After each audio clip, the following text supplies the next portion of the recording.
Mute. All righty, we all ready to go. Good morning, everyone. Glad to have you here. This meeting is All right, Mr. Sneed is on you. I'm trying to silence everything over here. I've got mute the system and the phone. Sharon, you coming in. You're duplicating. You're coming in again. Somebody must have the link. So good morning, everyone. Glad to have you. Welcome to the community briefing. We are excited to make another Thursday, and we have a great guest today. So with that, I'm gonna turn it over to Mr. Gregory Sneed. Good morning, good afternoon, and good evening to some. My name is Gregory Sneed, and welcome to the community briefing. Our guest today is Sharon Peterson, and she's the Alumni Manager for the Southern California Regional Center for Goldman Sachs, the 10,000 Small Businesses Initiative. Got to pluralize it, right? So my name is Gregory Sneed. I am a financial coach and financial literacy trainer. I help my clients keep more of the money that they make. So if you are looking to hold on to some more of your money and not give it to everybody, I can help you. I have a program to help you keep more of your money and set a time when you can enjoy the golden life. All right. So I'll put some information in the chat, and you can contact me if that sounds like something you'd like to pursue. Next up is our queen, Crystal Mitchell. Tell us about just what you do, Crystal. Hello, everyone. Good morning. I am Crystal Mitchell. I'm the co-director of Recycling Black Dollars, the business coach and consultant in our community. And I have a company called Mitchell Business Solutions. And I help you with all things entrepreneurial and business, and accounting and finance. That's what I do. And I am also the co-host of the Business Zone with Crystal and Gilbert that broadcasts live every Friday afternoon at 3 o'clock, in addition to the community briefing. And we are here to serve you guys. So this platform is for us to network and to empower ourselves. And we are inspired by our great leaders in our community, and they bring firsthand real-time information to you. So continue to support us and continue to bring people to us. And I'm going to turn it over to my other co-host, Ms. Robin Billups, and she's our connector. And take it away, Ms. Robin. Good day, guys. Always great to be here. You know, I'm always looking forward to our presenters because this is a resource community, show for our community. And every week I try to have a different message or a pertinent message. And this week, my message is September 14th is the last day to vote for the recall. If you are not getting your mail-in ballots, please go online and make a stink about it. But it's critically important that we vote. We have this right to vote that's being challenged on a federal level, and we have this recall that's being challenged here in the state of California. Our vote counts, and every vote determines which direction our lives are gonna go. And so we're depending on our community to do the right thing by us.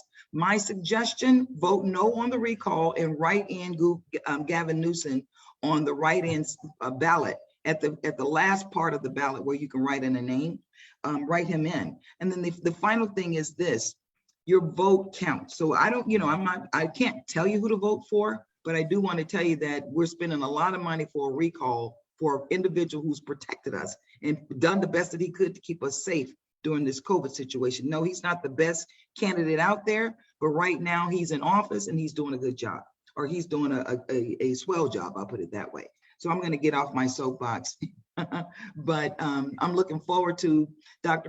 Peterson's presentation, and Cheryl Melendez has joined us, and she's more than fantastic when it comes to this 10,000 small business program.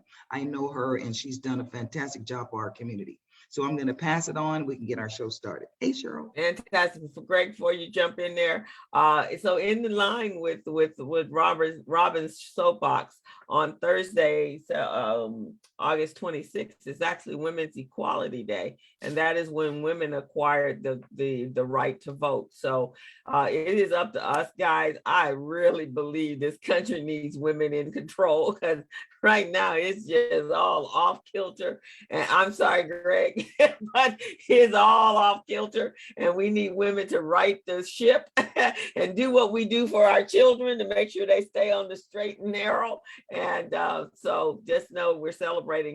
And Robin is right. Voting is important to us, and especially here in the state of California. What's being done is we got to always look behind the scenes.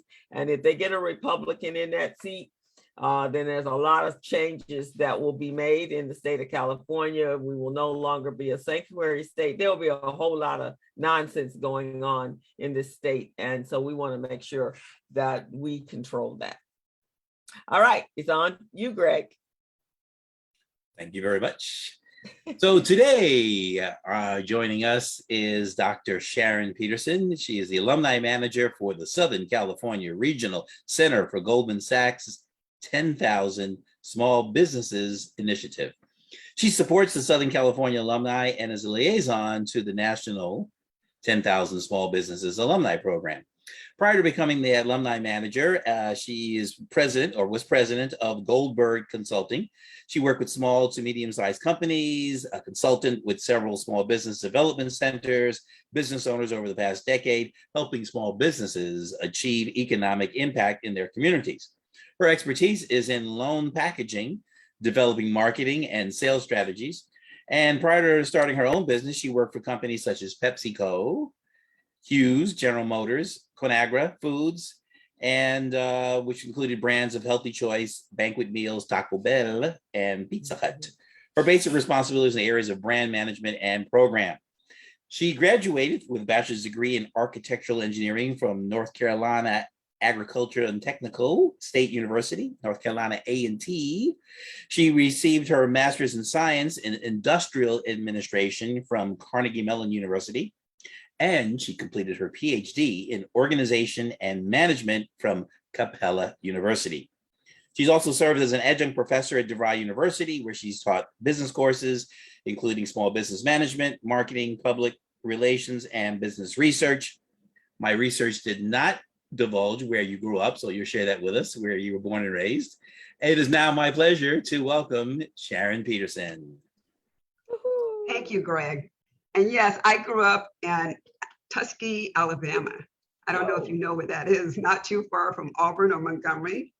And that's where I spent my formative years, and spent most of the East Coast in my working, and then out to Southern California because it's nice and sunny here. So that was really good. But thank you for the warm introduction. And today I wanted to talk to you about something that's really near and dear to my heart, the Goldman Sachs 10,000 Small Businesses Program. And I have been with this program since 2010.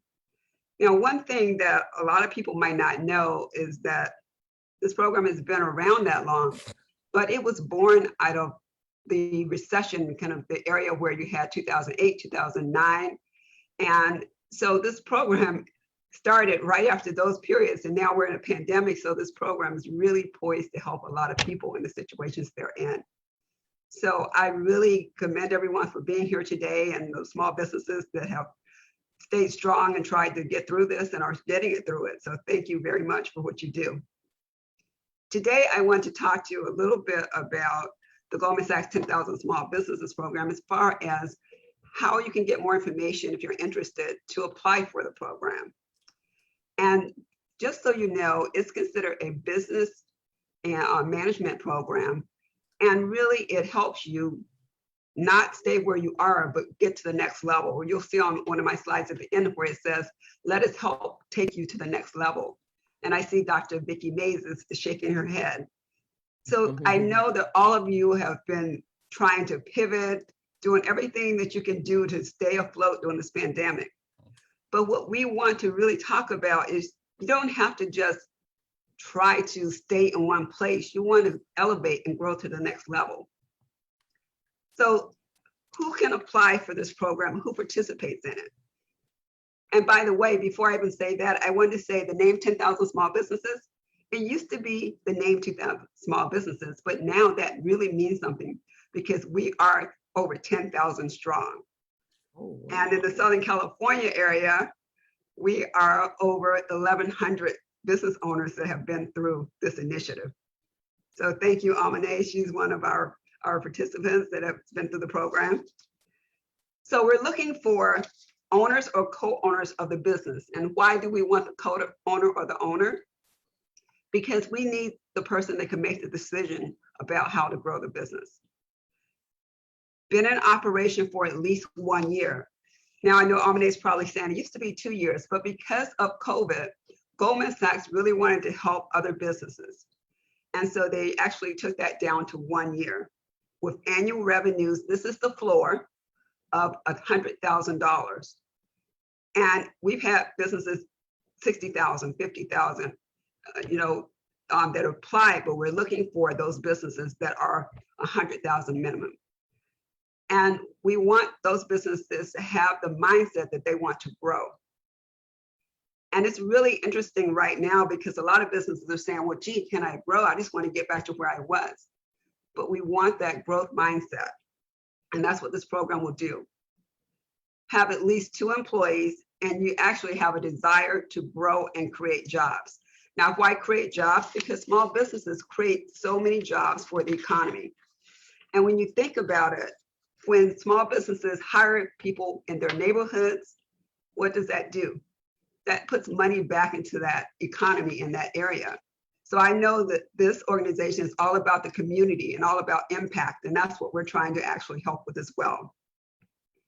When you think about the participants in the program, 48% of those have been women-owned. And the age ranges from 22 to 79. And some of you are probably saying 79. We actually had one gentleman that drove his motorcycle in that age range in the 70s, that drove his motorcycle from Arizona to class. Now that's a little height there, right? But he was really dedicated and did that. So we want people that have that growth mindset. How many people here have that growth mindset that want to grow? Okay. I can't see the people that don't have their pictures, but I'm assuming they're raising their hands too. And you might also think, well, who will want to apply to the program? Any industries. If you meet that main criteria that I talked about in a minute ago, we have so many different industries in this program. Professional services, accommodations and food services, construction. I think Amane can relate to that. Retail, information systems, manufacturing, healthcare, and education. That's just some that I named out of many. I don't think there's one that you could tell me that I would say we haven't seen apply for this program or either be in the program. So you want to think that there's no limits. It's really in your mind of saying, do I have the time to actually come to the program? So before I even talk about it more, think 80 to 100 hours of instruction. And the program, just so that I can ease your mind, how much do you think it cost you to be in this program? $0. It's a scholarship from Goldman Sachs. Does it sound more appealing already to you? Okay. So it's an education program delivered at no cost to the participants. It's very interactive. And by the way, we had to pivot too. We're doing now, starting Monday, our 3rd virtual cohort, which has been so awesome because we've been able to help businesses that might not otherwise have been able to apply and really drive to a Long Beach or to an LACC. Those are the 2 sites that we have this program in Southern California. It's very highly focused on practical skills that you can have. And we say that when this program, you're actually taking invisible theory and applying it immediately. So it's not just a lot of theory. You're using your business like it's a laboratory, and you're in the laboratory in this program working on your business, crafting a growth plan. That's one of the tools you come out with, a 5-year growth plan with projections. How awesome is that, right? You identify a growth opportunity for your business and you work on building that out within the program. There's another feature that's really awesome, peer-to-peer learning, because you're in the cohort, we call them cohorts, with 30 to 40 other business owners. You're collaborating, you're meeting other people. I think Amine could attest to all the connections she's made. And a lot of them work together in the program as well as outside. But one thing that we really say about this program is you're going to have measurable results. You can really say, this is where I was when I started. And now when I finish, I'm here. And we track that even 6, 18, and 30 months after graduation. So this is something that we can say, is this a regular program? I would say it's a special program. Maybe I'm being a little bit maybe particular because I'm here. But I think that if you come to this program, not only do you get this tailored growth plan, you get some fabulous instructors. Each mod has instructors that actually have specialty in that area. It's not like a one size fits all. You know, my expertise is marketing. So they're not going to have someone that actually teach marketing that is a IT person. You're going to get a specialty person in the area. So for instance, there are 9 modules. So when you come in, you talk about things like financial statements. You understand how those work. You actually get to understand what a balance sheet is, what it is actually P&L. And you'll be surprised how many business owners really don't understand their financials. And when you're running a business, how can you run a business if you don't know where you are financially? It's not take it out on December when you're ready to prepare your taxes and look at it so you can do the next taxes. You should be running your business all along, looking at your financials. It's not that if I have a check, I must have money in the bank, right? You have to think about how to run your business. And that's what this program does. It doesn't give you anything that you haven't heard before, but it's how do you put it together to effectively run your business? That's what it is. We look at it's the people, leadership. How are you going to be a leader for your business so that you can lead your company into the next level? How can you work with your people? How do you know how to hire the right people? Operations and processes is something we also look at. Do you understand the operations or the processes in your business? That can make the difference between success and failure. Being bankable. We have panels that we have experts come in and talk to we call them scholars about different things. Like we have bankers come in and talk about how to prepare yourself for a loan, how to look at your financials, all of those things as well. Negotiations. How do you negotiate? I'm quite sure Amine uses negotiations a lot because she's going after contracts now, right? A lot of you that actually go after contracts, you're using the negotiation skills. So there's so many things that you will get from this program. And oh, did I say that you'll have a business advisor one-on-one? So where are you going to go? Get a free program that's scholarship-based, 80 to 100 hours of instruction, meet 30 or 40 fabulous other business advisors, business owners that are like-minded and have a business advisor. This is one program, so this is no cost for all of these things that I'm talking about. And then when you complete the program, you join that over 10,000 network of other business owners across the country and 1,000 plus in Southern California. They work together, they collaborate, they do so much together. And then also you have to think about what it is that you want out of the program. And I'm quite sure everyone will say growth. A lot of the business owners that collaborate work on contracts together. They refer business to each other and they help each other when even just being a sounding board. So what is it that you can expect? A full scholarship, our commitment to you, a curriculum to drive your business growth, a convenient class schedule. Now I talked about this current group being online virtually, but I'll talk to you about the dates at the end, and those are scheduled to be in person. But your participation is really to attend all the learning sessions, participate in the out-of-class activities, and demonstrate that you really want to grow. Now, if you were to come to me and say, Sharon, you know, I'm really not wanting to grow, this probably wouldn't be the program for you. And I don't want to hear it, I don't have time. Because if you tell me you don't have time, that means you really need to take the program. Because if you're successfully running your business and it's not running you, you should have time to take this class, right? So you want those things, you have to make the commitment. It's all about commitment. Anything is about commitment that actually is worth having, I believe. So again, 67% of the people that complete this program, the business owners, increase revenues within 6 months after graduation. Isn't that awesome? 47% created new net jobs. And we have a 97% graduation rate. So I don't know if these stats mean anything to you, but they sound pretty good to me. And 86% pay it forward. And I talked about the collaboration and working together. So what I want to ask you is, if this is something that sounds like would be interesting to you, I would love to give you more information. We have plenty of alum that would be willing to talk to you. Amine's right here. She's a graduate of the program. And I wanted to ask if there are any questions based on what I've said. Yeah, again, Dr. Peterson, thank you for the presentation. Let's talk a little bit about the 80 to 100 hours of instruction. How does that, can you give us a snapshot of how that unfolds? Because I think that, to your point, a lot of business owners will say, I really need the help, but I need to figure out my timing in order to be able to accommodate that. So talk about that part, that piece for us. Okay, sure. So that time would be divided up into classroom time. I'm speaking of in person now because that's what the next one is scheduled to be.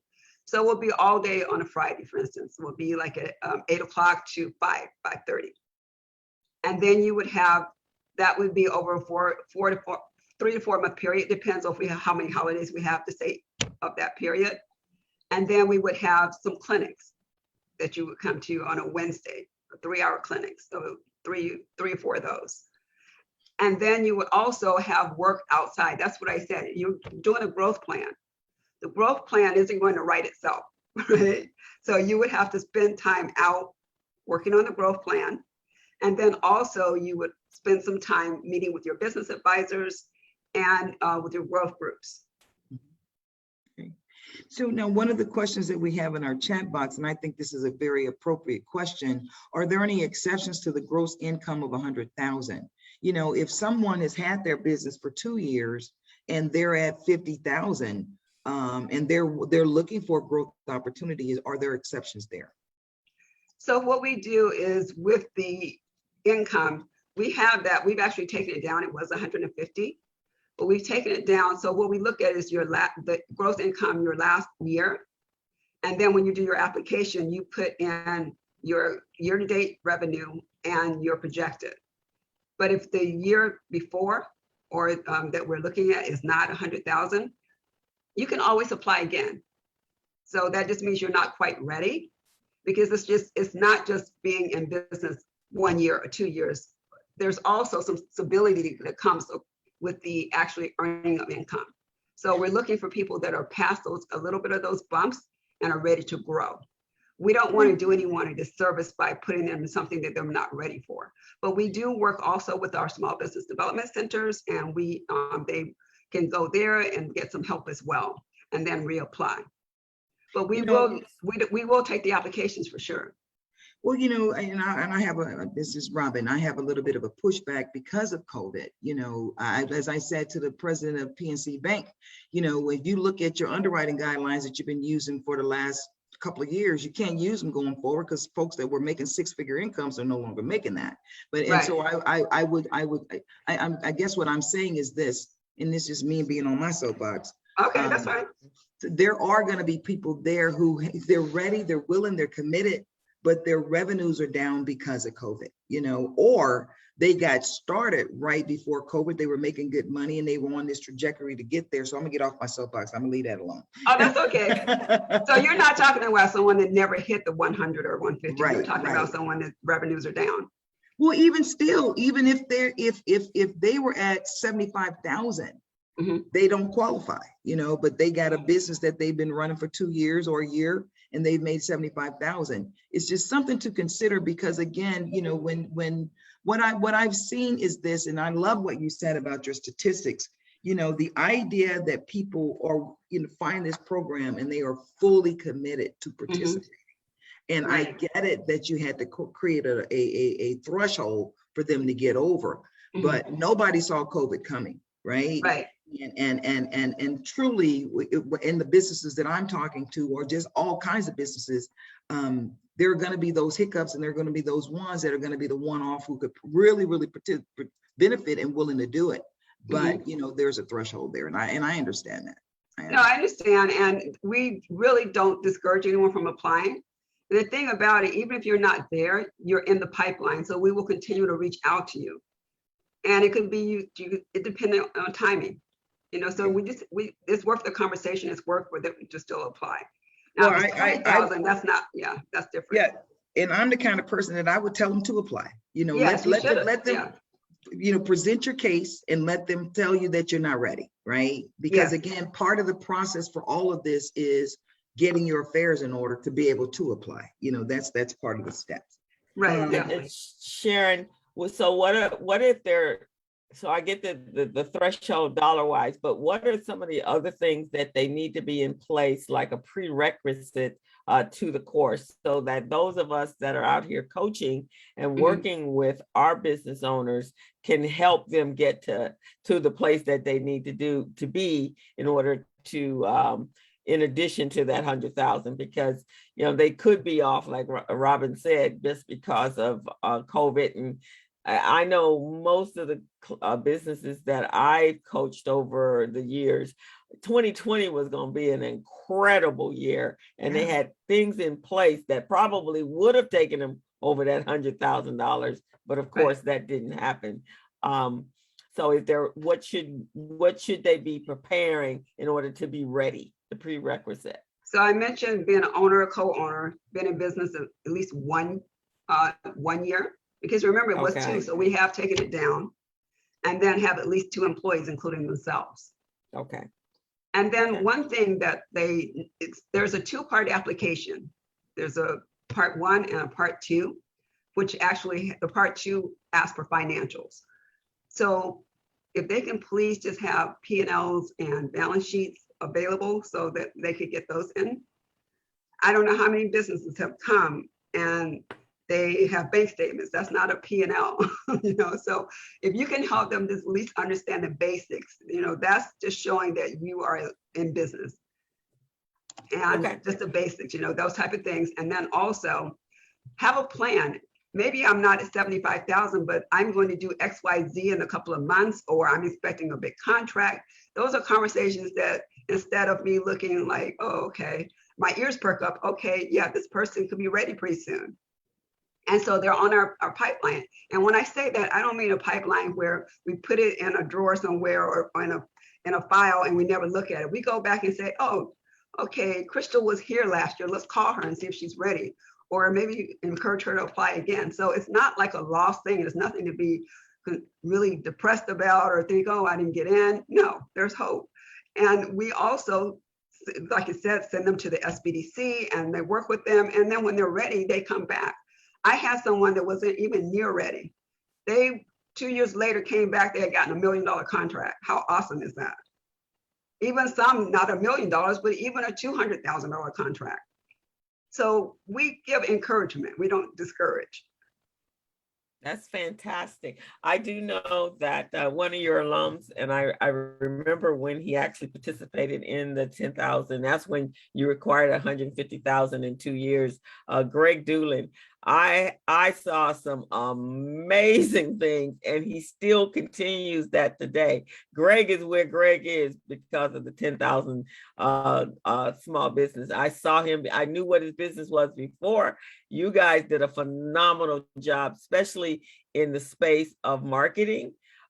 He is so creative in that space, and I assume that came from whatever the input and whoever was counseling and consulting him. So for those of you that are on the fence, just take a look at Greg Doolin, and yes, that should help you guys see. And Amini, I mean, she's amazing, but she's always been amazing. But and it was a different business because the restaurant business is a very difficult business to be successful in. And just by leaps and bounds, the man has scaled up to just amazing heights. So I highly recommend your program. And again, I don't want to, tell all Amane's business on here, but I knew Amane from years ago. She wasn't even in business. Okay. And we've kept in contact, and she's really grown, and she started a business. And now look at her. She's graduated, and she's just taking the world by storm. Amane has her hand raised. We're going to allow her a few minutes. Yeah. Thank A you. minute. So, No, excuse oh, me, a minute. Sorry. No, And I you're- do have- yes. No, Amane, go ahead. That Yes. wasn't your minute. Amane, you get a minute? Come on, girl. Sure, it's funny. I was about to talk and here I have my phone ringing, but very quickly, I just wanted to say, I cannot speak so highly enough about this program. It is fantastic, phenomenal, awesome. Before I even started my business, while I was working for Austin Commercial as an employee, I thought about starting my own business, and I saw Sharon was the first contact I had with SBDC. Sat down with Sharon back in the day, and she guided me through it, right? But fast forward with, Goldman Sachs, 10,000 small businesses. This program is a very, very powerful program. When I first started my business, I knew about it. Of course, my girls, Ms. Vobecki and Ms. Jackson, others that have been through the program, we're all in the same circle. And I heard about this program. I said, I will do whatever it takes. It takes time, be ready for it, but you've got to work in your business, right? You're working in your business for your business, and you're going to need all that time, but it's well worth it. I highly recommend it. I think I'll stop there. Thank you. Awesome. And Amane, I'm gonna amend what you said. We say working on your business, not in the business, right? Because that's what Well, I happens. say on, in, around, And all about, over. up, down, everywhere. Work, work on your business. Yes, ma'am. And to that point, we all know a lot of people who've gone through this program, and I've known Cheryl for a long time as well, and I've seen the growth of the program. I just want you guys, and I'm just on my soapbox about this, that we can have these structures to the point that someone who really has the drive to get it done, but they don't have all of the bells and whistles. They got everything else but that $100,000, I still would stick with that. But I also want to say, you said that 48% of the WBE of the participants have been women-owned businesses. And I think that is fantastic, over and above the fact that the age range of the individuals that you have. Do these individuals get mentors after they finish the program? Talk to us about the afterglow, because I've been to your awards luncheon, and it's so compelling and it's so enlightening to hear people share their success. So I'm the alumni manager. That's the after the program, after the classroom. And they get continuing education programs. In fact, we just did a almost 3.5-month program called Back to the Classroom. Mm-hmm. And it's where alumni, not just from Southern California, but all over the United States, came and participated in refresher courses from some of the things they actually went through the program for. And it was up to them, but they could come out with a revised growth plan, but also relationships across the United States. Every year we do continuing education for the alum. I'm here to also provide resources, to guide them to other resources. We also had a period during COVID, especially when it started, that we had office hours with our business advisors, so they could come and say whatever was going on with them and meet with them for an hour and talk about it and get some real guidance. But we also want them to increase their network, not just within 10KSB, but within other agencies across Southern California and the United States that have experts as well. We're great, but we're not the only person out there that can do the resources, right? So we really want to make sure that we're in partnership with other organizations such as yourself and SBDC and other ones out there. So when I look at this, knowing that this historically has been in person, talk to us about how your participation. Yeah, you mentioned earlier about your participation from a virtual standpoint. How is that working best? What are the feedback that you're getting from the business owners as far as how effective that is, and how does it fit within them trying to be able to participate, 100%? Well, even though COVID was going on, we got businesses. I would say not even though, but I would say because COVID was going on, there were businesses that might not have made the time before, but really made the time. And there were people that we might not have gotten before because they would have had to drive to a physical site. We've had, especially this cohort starting, I think we have the largest number of people in the classroom that we've had before. Wow. And it's really awesome. And they're so excited. And you have to look at it this way. You have a whole chunk all day on a Friday in person, or you have, now we do a Monday and a Friday, 2 hours each on the virtual. And then they get the same things, but it's broken up a little bit. And so some of them can manage their businesses a little bit more. Perfect. Okay. So it's worked out great. That is great.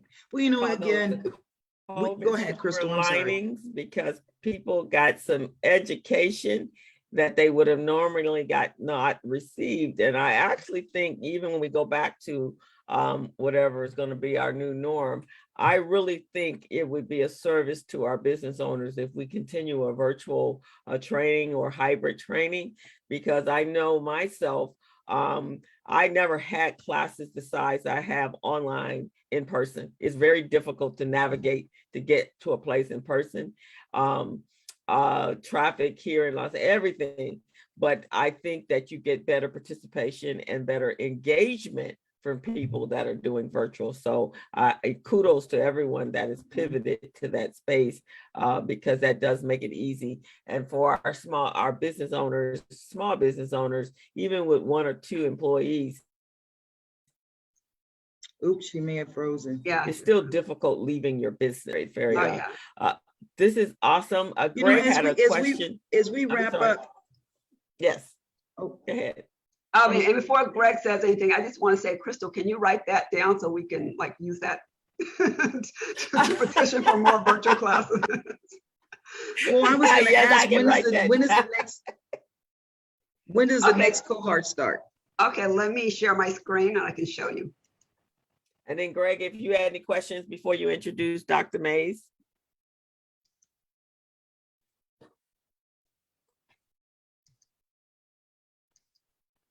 So here we are with the deadlines.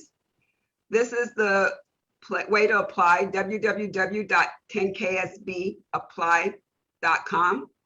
And the deadline for the Los Angeles City College campus is November 15th. They start March 15th. And then for LBCC, Long Beach City College, September 30th is the deadline, and they start January 20th. So we have 2 sites, 2 choices.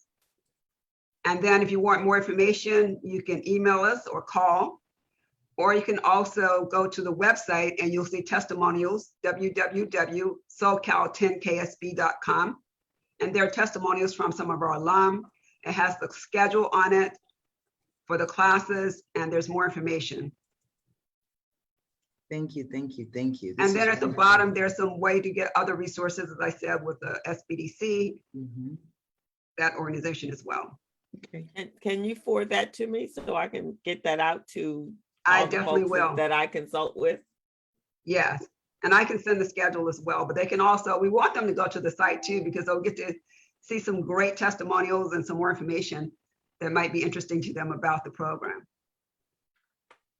Well, awesome, fantastic, Sharon. It's a pleasure to know and finally to meet the people behind the small business, the Goldman Sachs 10,000 small business. I've met the results of it with the people that have been through your program, but to meet you and commend you on your dedication to helping help our small businesses grow to that next level. I think that's so important.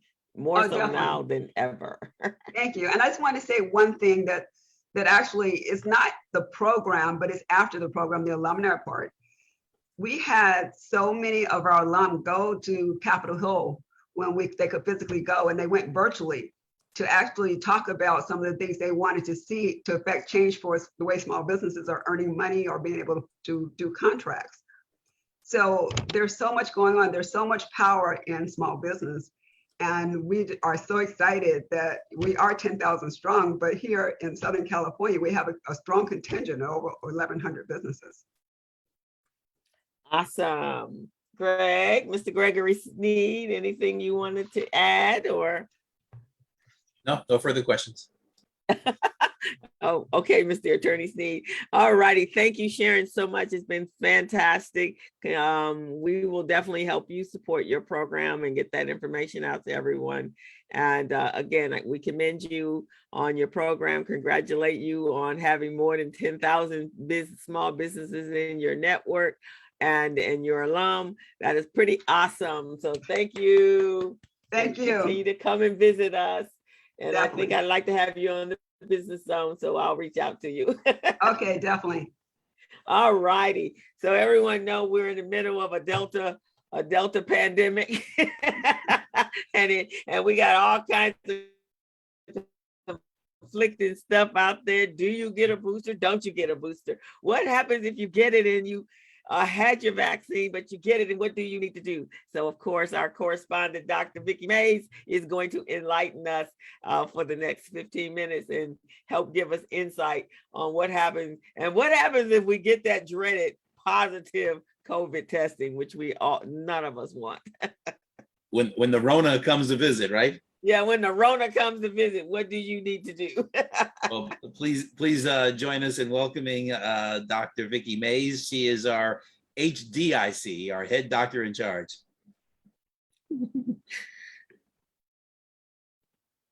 And she's got to unmute. I was just going to say, good morning, family. You all have me thinking about not only should I be healthy, but I need to think about how to get wealthy, which will make me even healthier. So thank you very much, Ms. Peterson, for your inspiration today. I usually don't start thinking about money, but you made it very interesting this morning. So thank you. So, okay.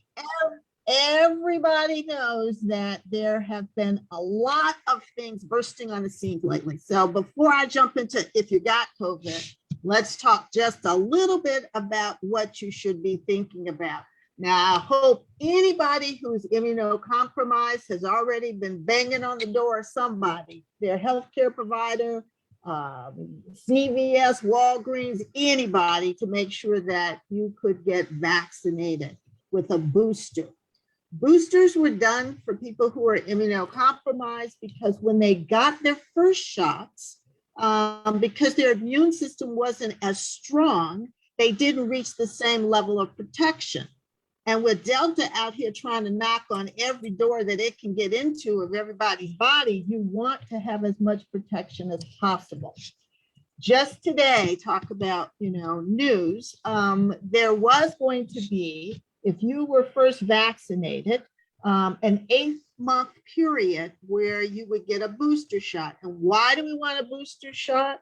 I want you to think about it the same way as, a flu shot, which is you get a booster shot so that the level of protection that you have stays at a level that helps you not to get seriously ill. Now, today, there was some discussion, and I don't know exactly where it's going to go, so I have to, warn you, but there was a talk about whether or not you could start getting these boosters as of 6 months. So if I were you, and I can tell you what I've already done, which is I would reach out to your healthcare provider, I would reach out to the drugstore, et cetera, wherever it is that you were getting these shots, and find out, okay, can I sign up? When can I sign up? How do I sign up? Don't wait until somebody opens the sign up to start finding out, because you're going to end up being later in the queue. So you want to start finding out now where and how. And even if people tell you, we don't know yet, make sure that you know the source that you are going to go to get your booster. And for those of you who are not thinking about boosters, I'm just telling you, tell them to just let me know when your stuff is televised. because I won't be attending funerals in person, but I'll watch something that's televised, bow my head and pray for your children. One of the facts that I will share with you, which isn't a great one, but it has come out, 20% of Black children in the United States have lost their parents. So I'm telling you that we have a lot that we're going to have to deal with later in the sense of mourning, grief, needing to have programs in place.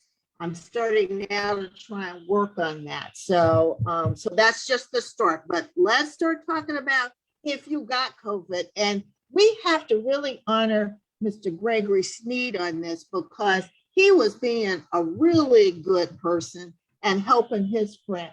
And so asking this question, I put some stuff together so that, he could help his friend, and we're going to share it. This, I am not being anybody's doctor today. I am being the scientist, researcher, educational person. So the information that I give you, you got to go take it to your person and personalize it.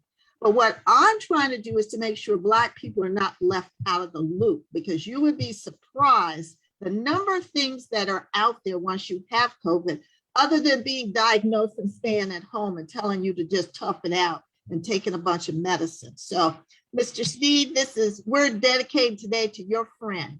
All the energy that we're putting into this, you tell your friend that this energy is going to get him even better. So thank you very much for what you did. So, okay, family, let's start to talk about this.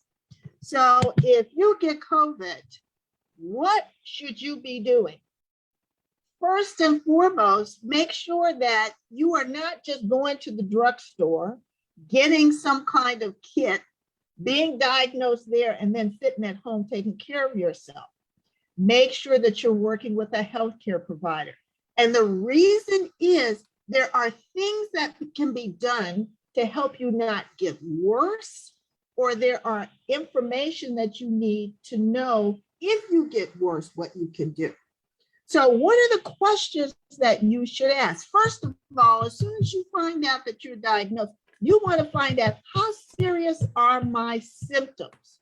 Should I be in the hospital? You might not be being in a hospital because the hospital is full, but you still should know, should that be something that is on the horizon, on the agenda for you? Should somebody be watching out for a bed for you? Don't make it like that, you got to wait till the ambulance comes and takes you there. You want to know how serious the symptoms are that you're experiencing. You also want to ask, what symptoms indicate that I'm getting sicker and that I should bring myself to the hospital? And you want to know the routine of, how do I do that? Where should I go? Who am I calling? I don't know if you remember, but early on, what we had was ambulances sitting outside of hospitals because they couldn't even get in. There wasn't a bed. So you need to find out exactly what is the process and procedure, so that when your family has to respond, or your friend or whoever's going to help you, that they know what to do. So make a plan. There are things that you wouldn't do without having a plan. I mean, we go to the grocery store with a list. So why wouldn't you make lists in terms of your health? Okay, this is something that we've been asked by LA County to push out the door so that people know. And I don't know if many of you saw it on, I think it was MSNBC, where they showed that they opened up a center for people to be able to get monoclonal antibody treatments. And the people were so sick, they were just laying on the ground, they were so sick. But there have been treatment centers that are opening up. So you say, what is this? So let me go to what it is. So monoclonal antibodies. If you remember, there was a period in which we asked people, if you've had COVID, could you come and let us have some of your blood? And what they did was, in a laboratory, they make these proteins that really mimic the immune system's ability to fight off, some of the different viruses. You heard that when Trump was in Bethesda Naval Hospital, he had Regeneron. That is an antibody therapy that's specific to deal with the spike protein of COVID. Now, you saw that he was out, even though he was, COVID infected, he was out waving at people, Regeneron. So if Regeneron is what you will see that some of your senators and congressmen and women, they're going in and asking for this. So don't not know about it, ask about it. It's in a lot of different places throughout LA County. Your primary care physician can refer you to get the infusions. They just have to ask your health plans. Sometimes you have to go to the emergency room to get it. Other times you need to get into an infusion clinic. So I have left this information, you all can put up the slides, etc. I have left that so that you are able to get that. So I'm going to go to what the next thing is here. For some reason, I'm trying to get my slides to go down. Okay.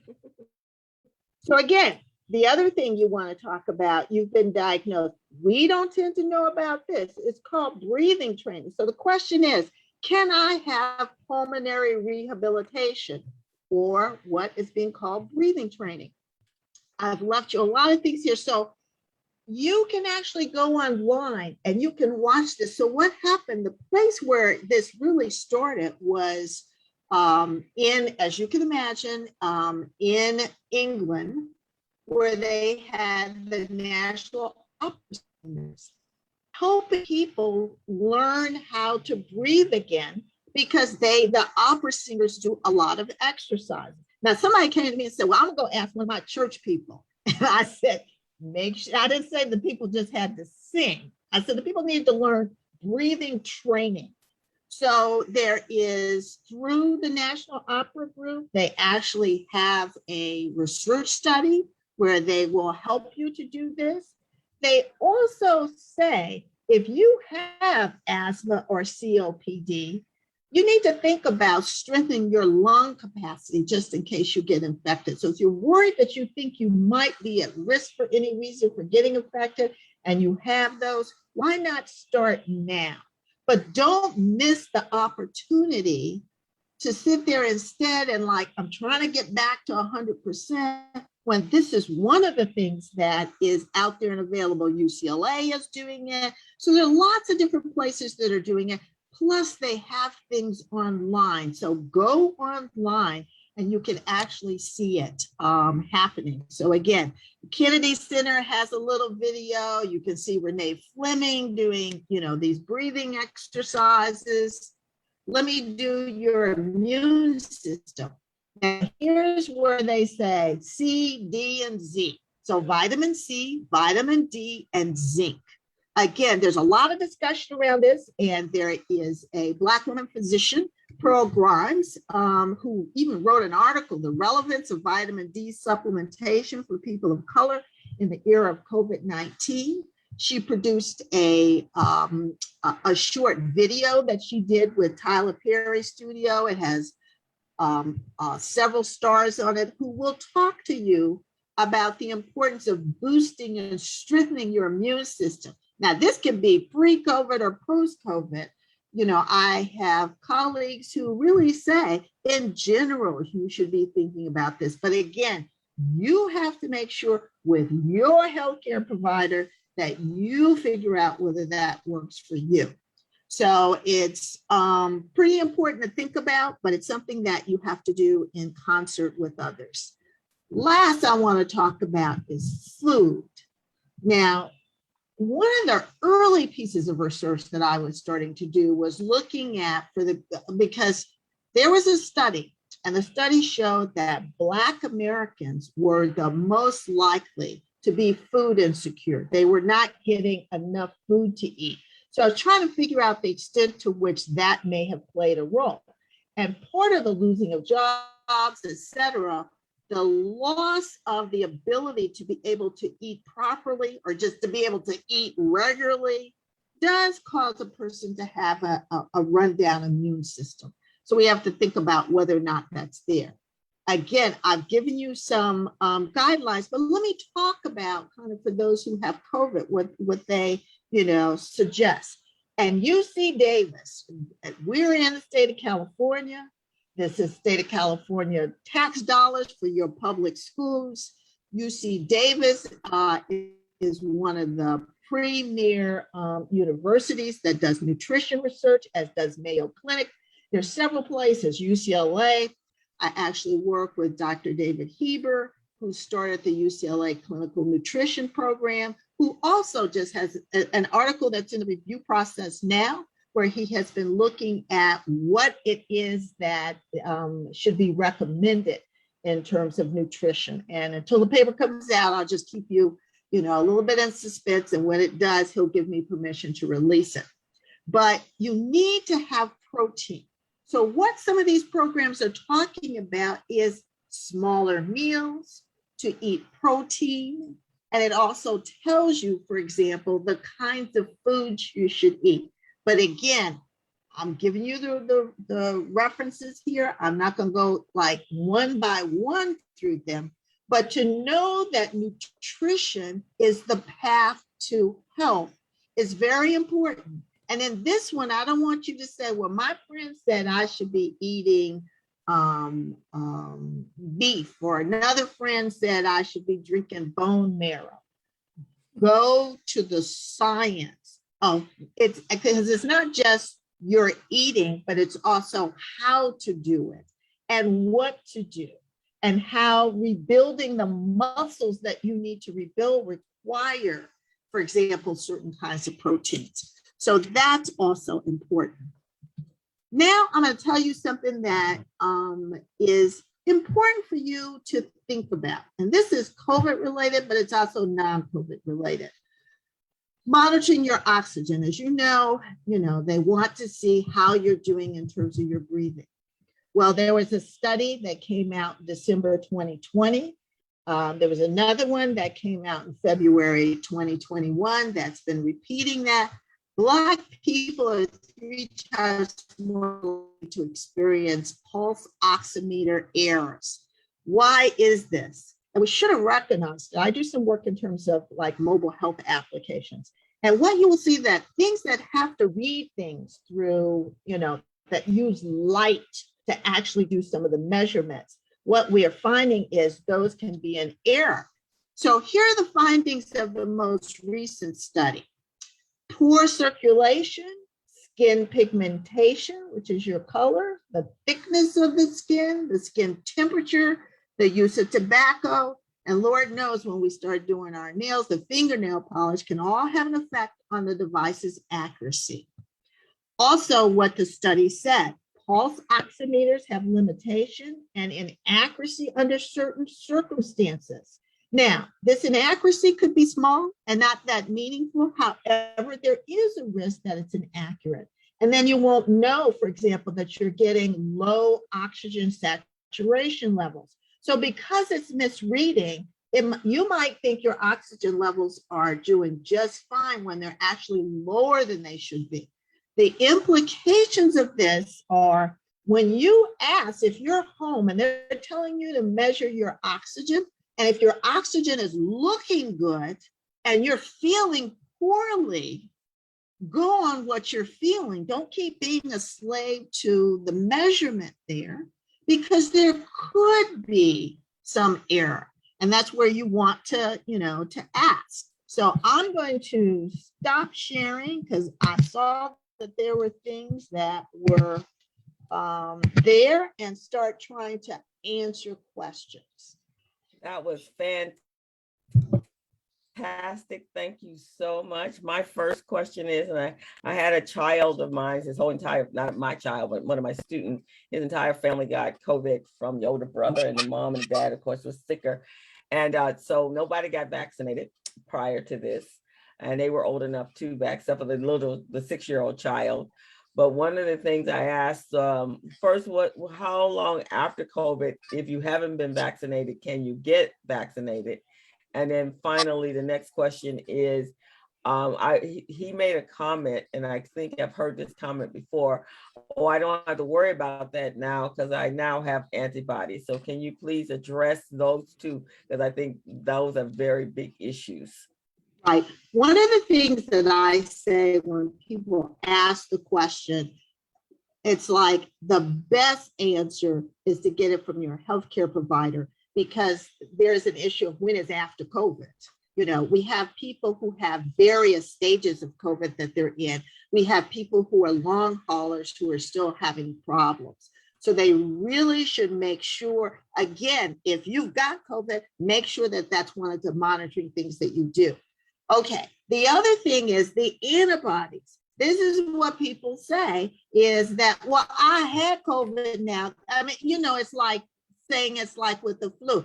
I had it 2 months ago, so I'm fine. You had a set of antibodies. And one of the things you want to think about is they didn't do whatever you had, it didn't do you good enough to keep you from getting clinically sick.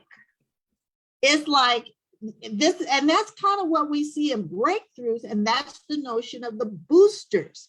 Whatever you had, it ain't enough.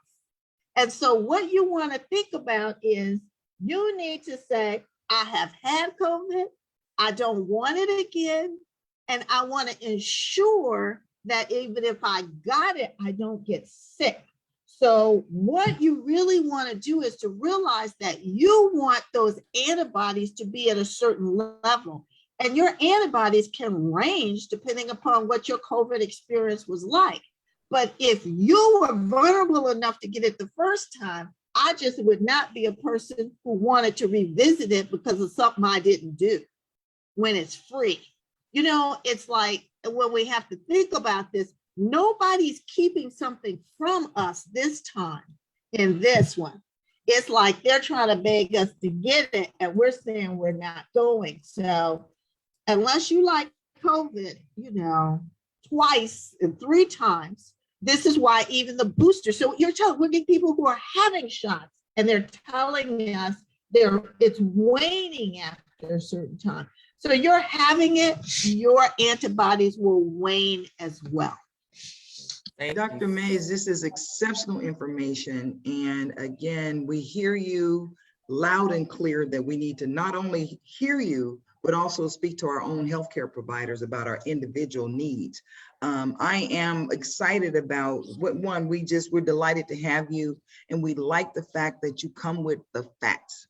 You know, you're not trying to tell us what to do. You're just telling us what the facts are and what the results are going to be one way or the other. So we really, really appreciate that. I have non-Hodgkin's lymphoma. So I've already talked to my oncologist about getting the booster. You know, I'm just trying to put on my whole armor. Whatever Dr. Fauci says is what I'm following. And then I get a backup from Dr. Vicky Mays. And then I get the facts and some other figures and some information from the community briefing. So we can't say we don't know, you know? So again, it's so critically important that we take care of each other. We take care of ourselves so that we can take care of each other. We really, really appreciate you taking the time, because we know in the time period that we're operating in, you're being pulled every which way. But your community service to the community briefing as our medical correspondent is so very, very much appreciated. I second that emotion. Thank you so much for keeping us abreast, because there's just so much. Ardina has a quick question and then we're going to wrap it up. And we want to thank you guys and thank you for allowing us to go over time. But I thought this was a very important message that we needed to have. Yes, Ms. Ardina, and congratulations on your event last weekend. Oh, thank you. Thank you. Thank you. Thank you, Dr. Vicky. Such good information. I've had several people in my family that got COVID. My children, my grandchildren, none of them have taken the vaccine. I mean, they're doing fine now. But if they wanted to get the vaccine, do they have to get the COVID vaccine and then the booster, or do they get the booster now? How does that work? They would be starting anew. So they're going to, if they didn't get vaccinated before, they're going to start anew. And depending upon what they get, like Pfizer or Moderna or J&J, they will start with dose 1 and then, go, follow the regular program. But I urge them to be having those conversations now. And the reason is when we go to the boosters, you can expect it's going to get a little chaotic again. So it's like anything that you can do to get your business taken care of now and not in 20 or 30 days when the boosters are going to come out, you're better off doing it. And there are vaccine sites where, you know, they're sitting there just waiting on people. So they can call the county. I'll put that information in. They can call Kedron.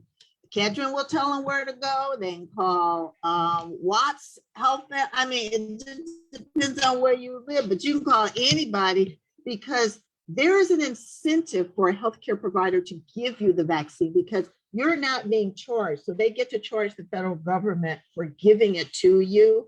It's totally covered. You may have to pay like a copay sometimes, but they've been trying to get rid of even that. So just tell them on the phone tomorrow, because, you know, it's Saturday and they're not working or something, sit down and stay on that phone with the county or wherever they need to go. And if you have a problem, you let me know and I will set you up directly with a source at the county who can tell you where the vaccine sites are that are set up as pop-ups. Okay, thank you so much. So much. We so appreciate you. Wow, I feel safer already. Thank you so much, Stephen. Who's gonna be here next week? Do we know yet? Next week we have Jay Jordan, who's going to talk about the industrial prison system. So many of us of African descent are part of the prison system. 1 out of 4 Black men will be in the parole system, and the money that's being made off of that, and what can we do to stop the prison system from taking our young men and women now custody. That's Excellent. next week. Excellent. All righty. And Stephen, you want to tell them who you are real quick so we can wrap it up? Yes, my name is Stephen Turner. I'm the Managing Director of the Slayton Group. We're a risk management insurance firm.